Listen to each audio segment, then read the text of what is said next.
වස විස නැති ගෙදර හදන කිලෝ 5 පළතුරු සලාදයක් හදන්න තමයි අපි ලෑස්ති වෙන්නේ.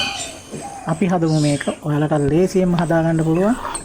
ගෙදර හදන නිසා කිසිම වසක් පිසක් නැතුව අපිට ඕන විදිහට පිළිවෙලට හදාගන්න පුළුවන්. අපි මේකට අරන් තියෙන්නේ ඇඹුල් කෙසෙල්. ඇඹුල් කෙසෙල් කිලෝ 3ක් ගත්තා හොඳට ඉදුණු. ඊට පස්සේ අපි ගත්තා ගස්ලපු ගෙඩි 2ක් කිලෝ 1ක් වගේ තියෙනවා. ඊට පස්සේ අන්නාසි ගෙඩිය කිලෝ 1යි. තව අපි අරන් තියෙනවා මුද්ද රස් පළං රටින්දි. ඒ කියන්නේ හොඳම රටින්දි අපි අරන් තියෙන්නේ.